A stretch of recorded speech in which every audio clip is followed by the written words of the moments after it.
Okay, Rob, this is the last pub of the day, the Britons Protection. And I want to start off the video by showing off like this advertisement at the back here. You've got a great big skyscraper, exactly what I've been talking about all day. Almost like the protection of Manchester. Yeah. They're looking after the old railways, brick buildings, brick wonderful buildings here. And then you look behind that and you see these massive skyscrapers with New York style advertisements on them. Yes, it's the future. Of course it's the future, but we need to protect the past, don't we? We do. They're established 1811. 1811. There is stuff going on with this place. This is a very important video, I feel. It's owned by Heineken. Yeah. So Star Pubs, I think it is. Okay. And as we stand, I think about 10 days, maybe less, maybe about a week. Ferrari. Yeah. About a week from now, the tenant has been there for over 20 years. Yeah. Potentially not going to have their tenancy, and they can't afford the costs. The costs. Yeah. So that's all. They're doing a GoFundMe for it as well. Right. Because they lose their license, Heineken are going to take it back. And then what are Heineken going to do? They're just going to do exactly what Heineken do.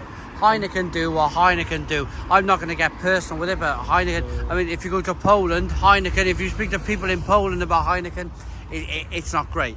So supposedly on the site of the Peterloo massacre going back hundreds of years. Yeah. It was supposedly used as a recruitment centre. Yeah. For the Napoleonic Wars. Right. And it's still there. That's it's still there. Men who were going to fight in the Napoleonic Wars. Yeah. Went in there and signed up. Yeah. Teenagers probably. Yeah. And it's still. Fucking Heineken. Well, no, we can't have that. We can't have that. So let's go and see what it looks like. There is a song. There is a Heineken song in there. Heineken. Yeah. The Polish sing it. It's like Heineken, and I don't know the rest of the song, but it's like Heineken, and it's not sung in a very nice in a like a nice way, and I get that. But we're gonna go in like so 50 Great Bridgewater Street. Established 811. Wait, I just got to get this. British Protection. There we go. If you need to pause the video at any stage, please pause the video. But have a look at that sign. Pause and play. So we're gonna go in. Yeah, window. Stick it to Star Pubs. Heineken. Yeah, stick it to Star Pubs. So look, there's already a big kind of like backlash against what's going on here, because this is history. What is going on here is, for me and everybody else, is absolutely wrong, isn't it? It's absolutely wrong. Yeah. Look at this pub. Why would Heineken want to ruin another pub? Just another pub. Horrible. Yeah. I totally agree. Is there anybody here who would want to speak? You know, like a manager or an owner? That's me. I am both. And so, Alan, can you take me back to the very start of this place being a pub? I've been to York. There's some talk of like bars being male at the front, and is that very similar here to? In that kind of time period, that was kind of standard. So this one goes back to 1806. Okay. So obviously, back like them, for example, the door at the back here actually used to be a hatch, and that was where you'd have like people on horseback would come through. Right. You'd just put like the clay pot through the gap. They'd get filled with ale. Amazing. And then on the way they'd go. So all this used to be kind of old horse track and things as well. Yeah. But yeah, so we obviously back in the day, you had men only in the front here. Yeah. I think at one point it switched to women were able to sit in the vault at the back on Sundays alone. Yeah. But even I think that only changed in like the 1930s, I think, or something like that. So yeah. And then it's not as kind of short a time ago as you think. Yeah. When I think about going out drinking, you said to my mum, "Oh no, you can't go out. It's because only Dad can go for a pint. They wouldn't have stood for it, would they? But yeah, I mean, Amazing. this is over 200-year-old building. It's spin all around. original tile, all original wood. Wonderful, wonderful. The only thing that's changed is the paintwork and the leatherwork picking up a little bit. Yeah. You'd be surprised how much money it costs to make something look like it's not been touched in 200 years. I love it. It's fascinating. I mean, the amount of whiskey. I'm not a whiskey drinker myself, but the amount of whiskey I've kind of noticed in here is fascinating. I took the place got bought out by my business partners, the owners, in 2012. At that point, they had about 150 whiskies. Really? We then got to about 400, and we keep roughly around 400 on the shelves at any one time. We've Yeah. got, for example, if you have a look just over this way behind you, we've got the Northwest British Jack collection, including our own bottles as well. So we actually do our own barrels with the distillery from the US. Really? Yeah, we get them sent here. The barrels are actually, there's one in the corner here as you go through the hallway. Yeah. The rest in the beer garden using the tables. Yeah. We do around about 280 Scotch variants. It takes a lot of work to keep up with different suppliers and whatnot, but it's been known as the biggest whiskey pub in Manchester. The biggest whiskey pub in and this is the thing. Tourism is a massive thing, isn't it? People are coming here from around the world to try your whiskey. I had a couple come in today and they were like, "Oh, we're from Cornwall." Well, our friend of ours came in 5 years ago and he said, "If you go to Manchester, you've got to go there." Yeah, I had two guys the other day. A guy called Ray. He came in about 6 years back. He's from Barrow. Yeah. But then he moved to Florida. And then he came back in about 3 days ago with 6 other people. And he was like, "Oh, these are my friends from Florida," because he actually has a bar in Florida. Yeah. He was like, "Can you give us some old beer mats so we can take them back to the US? Because they don't make them." And I was like, "Yeah, sure, take some, mate." No problem." But it's like I get people from New York. With the Jack Daniels, for example, we send them all over the world. I sent a bottle to Tasmania, and it cost him more for shipping it than it did for the bottle. But because he wanted a Manchester Jack Daniels, he didn't care. He was do whatever it costs. It's crazy. And the history, the Britain's protection, and Rob was telling me, but I so effectively it was originally it was used as like a recruiting kind of station for the Napoleonic Wars, and then obviously you had the battle of the Peterloo Massacre, which in 1819 effectively the local constituents decided to kind of rise up against the local government as they were trying to increase everything, cost rise and taxes. So they effectively did a peaceful sit-in just over the road at where the GMX is now, right. in front of there. Okay, yeah. Effectively 80,000 people. Complete standstill in the streets, right, yeah. Stopped. The government's answer to that was to send out the police force, which at the time was Sabre Drawn Guard on horseback. Yeah. So you can imagine you've got 80,000 people kind of going, "We won't be moved." Yeah. And you've got them just going, "Well, okay then, big old sword at your face." It's going to cause quite a bit of panic. Yeah. That's exactly what it did. So there's actually not a lot of noted deaths from what I understand of actual sabre wounds, but a lot of it is trampling, obviously mass panic, but a lot of people barricaded back inside this building to keep safe. So it's weird to think that there's generational lines that wouldn't have been here had they not been kept in this building. Yeah. I had a lady come in, for example, about 2-3 years ago. She must have been 100. And she said, she came in, she went, "Hi, she went, have you still got the fireplaces?" I thought she meant the ones in the back room. Right. I said, "Yes, we've still got the old copper places." She went, No. She went, "The one upstairs in the living quarters." And I was like, "Wow." And I'm thinking, well, the only people who know that is myself, because I run the place and I've lived here. Yeah. And I was like, "What do you mean? She went, is it still the tunnel in the cellar?" We've got like what used to be the old tunnel system through town. We've still got part of it in the cellar here. Wow. It's been conned off. I'll show you if you like. Yeah, sure. I said, "Do you mind me asking?" I said, "How do you know?" She went, "I grew up here in World War II." It's unbelievable. So my mum was a landlady, and I was like, again, you don't get that, do you know what I mean? Someone coming in who grew up, it was still alive from World War II. And it's like, "Oh, my mum was to a landlady remember here." it all. And I was just like, "That's craziness." So I actually took her around the entire building, and she was like welling up, just looking at the walls and things. I used to hide in that corner, and I'm like, "What the hell?" It's crazy. Unbelievable. So it's the history of the walls talk in different places. You don't get history like this anymore. these pubs. These pubs are absolutely worth it. And me and myself, Rob, we've been around the whole of Manchester. We've drank in some wonderful pubs today. But tell us about the recent thing that's going on. So our simple understanding is that Heineken own this pub as Paris Star Inns. Yeah, so effectively, when we took the pub, it was a company called Punch Taverns that were the brewery. Yeah, so I know. They owned the building. Yeah. In 2017, 2018, Star Pubs and Bars, which is a leasing arm of Heineken, bought Punch Taverns Holdings. So they kind of bought everything. So they became our landlord effectively. Okay. At that point, obviously COVID hit, everywhere shut down for nearly 2 years. Yeah. us included. A lot of pubs didn't make it back after COVID because you had things like rents and stuff. So we went free of tie, it was called market rent only. So effectively you paid around £240,000, I think it was, to come away from your brewery basically. Yeah. So instead of buying your beer and paying so much rent, you paid more rent, but you could buy your beer from anybody. Right, okay. The idea behind that is that you should, say in a 5-year period, start to see it works better in your favour because course. breweries charged you Yeah. kind of double and then some for your Yeah. beers. Yeah. So we did that, it's fine, but it turned out that part and parcel of doing that was that, according to the brewery, when we were shut, we didn't have the same concessions as Thai breweries, as Thai pubs. So the Thai pubs got an email saying, as you close, you can't afford to pay your rent, so we'll only take 10% off you. And you can pay it back when you reopen. We got, oh no, you pay your rent in full, and you pay it back right now, please. So when we reopened in 2021, we owed them something like £180,000. Oh my goodness. And they wanted it like now. Right. So we did get a concession of about 3 months. If we paid it all up front, we got a concession for 3 months, which again sounds like helping you out, but where are you finding 180 grand from? No one has that kind of money. No. But luckily the owners put it in themselves to keep us going. Yeah. So we did that, and that was because we had an MP called Lucy Powell who mediated between us and Heineken. Yeah. And the understanding there was that they said, if they cover all the rent and get it sorted, we can all sit down, move on together as partners and get a new lease sorted and we're all good.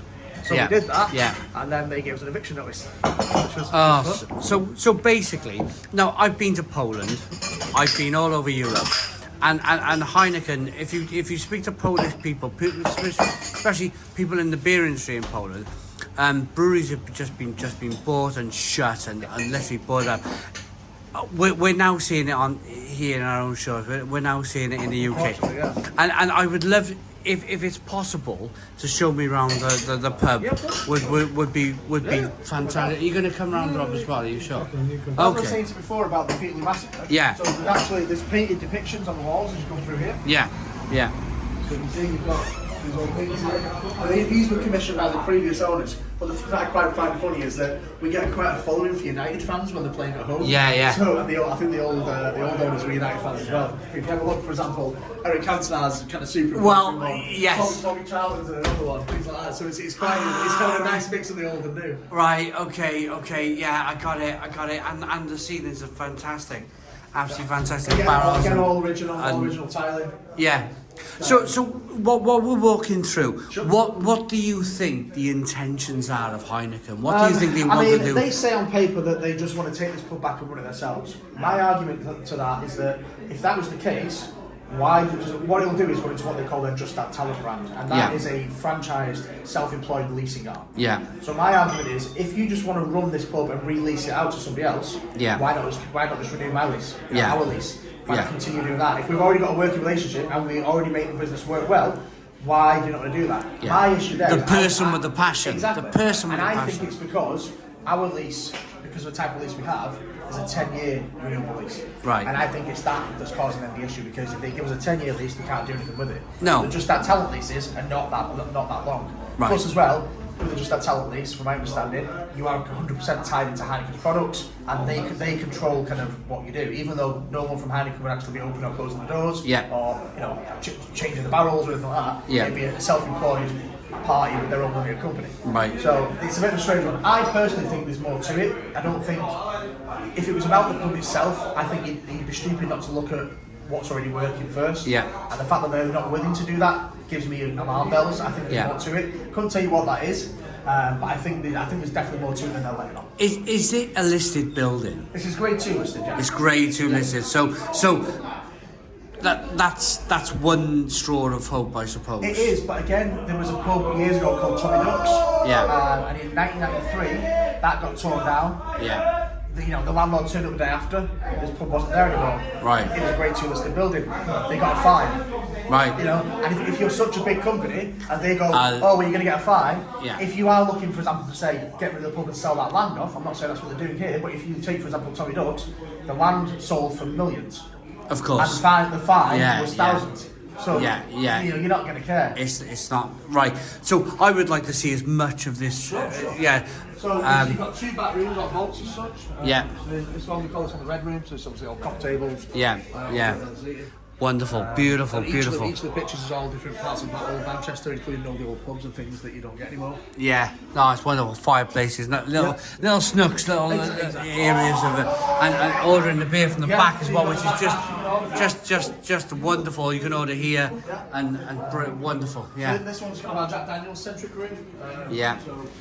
Again, Look at old this. real fireplaces. So from October time onwards, Yeah. they get put on, so you get a nice kind of open fire. Yeah. Nice warm one. Yeah, this has that kind of like York, this lovely kind of like this painted in history. Down there you've got the main cellar. Yeah. Again, even things like this, like the old saloon doors. I mean, that's as silly as this sounds. People come in yeah. and they ask about the toilets, but you don't get these types of No, urinals they're wonderful, aren't they? anymore. They're You just big, don't get them. big urinals. Yeah, It yeah. sounds really silly, but people genuinely come in asking about the toilets. They're like, Yeah. oh, you just don't get this anymore. They go Yeah. crazy for it. And you're like, Yeah. Sorry. So then out the back here, we've got I see. This is the problem here, isn't it? You got this wonderful building here, and then you have this. Exactly. This is exactly. This is bordering you closer and soon closer. That's all you're going to have. Yeah. You know, I remember, say, 3 years ago, I think there was 3 of them. Now I think I counted 7 the other day. Yeah. In the past 3 years that have gone up, and it's just going to be one after another. One after another. It's soon you'll go. Like the thing I love about this pub is that you can walk. So the start of the tram tracks in Piccadilly. Yeah. You can stand in Princess Street, look down, and you can see us clear as day. Yes. Down the end of the tram tracks. Yes. You know what I mean? So it's like, no, wherever you are in that kind of town, you can always use us as a landmark. You're like, oh, the BP's there, great. You know what, you can see it. If this gets gone, you're just going to see a wall of grey. It's just going to be grey. It's just going to be great. And this is the point. This is why I'm making this video, because I can see this encroaching. I can see these buildings encroaching. And the developer bought the car park at the side of us here and proposed a 20-storey apartment block right on the corner of us.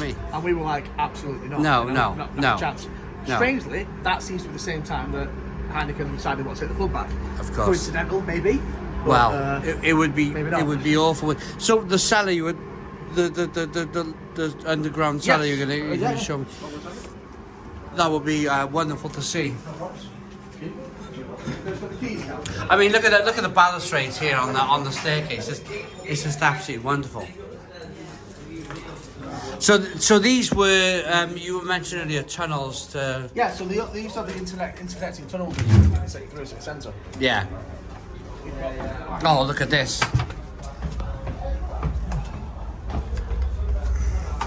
Look at this.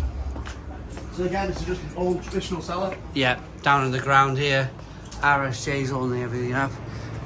This is perhaps maybe many years ago there would have been a brewery down here, maybe brewing their own beer. I was talking to an historian about 6 months ago, and actually what he thought used to be down here was people used to live in the cellars. They used to live down here. So for example, if you have a look there, there's like an old style fireplace fit in there. Of course, And yeah. You would have had, he said in the Victorian era, you would have had workers who would have just bedded down in here. So you had like 16 to 18 people. Light a fire. Just in beds, just a little fire in the back. That's why each one has got almost like a little fireplace. Well, yeah, look at that, fireplace down below. For a standard cellar, you would never need it being hot, so you wouldn't need need it. So No. at the time there, they used it as like living servants' quarters or exactly. that sort of thing.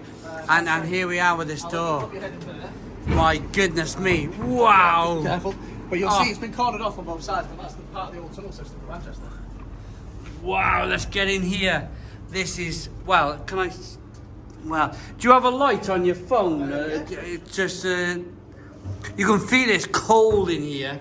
As soon as you get in here, it's a little. Look at this. So that way, for example, would have took you towards the Midland Hotel. Yeah. And then this way would go straight back down, straight for the back of us, towards the juries. So you can see this like an arch ceiling, and of course, tunneling systems. What you will not get watching this video is I can feel it's about 5-6 degrees colder. It's definitely, it's got that kind of like that in the floor kind of like vibe about it. Unbelievable. Well, thank you very much for this. To show it, to show the building, to show the. The thing is with these buildings, once they're gone, they're gone. You don't get them back anymore. No, you will not. No. The owners of this place took it on, as they always say, the custodians of it, because you Yeah. take it on to stop them getting smashed up. Absolutely. Now, Yeah. As a pub, it's not making shed tons of money. It never will. Yeah. But it makes enough to do okay. And without someone like myself and my business partners in place, people who care about It's the pubs, passion. It's just going to get. It's that wonderful I went to town passion. for work, and there's so many old pubs that are now shop fittings and Yep. pet shops. It's Things heartbreaking. You can see what used to be the old pub Yeah. on the outside. Yeah. And then you look through and you're like, oh, they've done another Yeah, bit. it's like a Debenhams or something, Exactly, or exactly. something. Yeah. And, but once you get rid of pubs like this, there's nowhere to go anymore. Soon it'll be skyscraper after skyscraper with hundreds of people living there, but with nowhere to go. And then my argument with that is in 50 years' time, they could just replace the skyscraper. They could just go, Exactly. let's get rid of it, build something Don't else. get me And, wrong, progress happens, I understand that, but Yeah. there's got to be a balance between things you want to keep putting up Yeah. and keeping some of the history of Manchester alive. wonderful. I visited 20 pubs today in Manchester, and this is the most accommodating. Thank you very much for your accommodation, Alan, and the most wonderful pub. I mean, underground doorways into tunneling systems is just. I'm all over that. I'm all over that. Yeah, of course. That like YouTube. That like YouTube thing is absolutely all over that. But thank you very much. I mean, look at this staircase hopping up. I bet you have, and straight onto like a marble floor. But wonderful. Thank you very much, Alan. And can I shake your hand and wish you the very best with what you're doing? On the 17th of June, so we'll know within a month what our situation is. I just hope that we get a judge who effectively loves Manchester's heritage and as much as we do, and hopefully we can keep this going. This video will be out before that, and I will put this out there as much as I possibly can too. Thank you, Alan. Thank you very much. Come on down for a pint. I will. Let's go and have a beer. Cheers.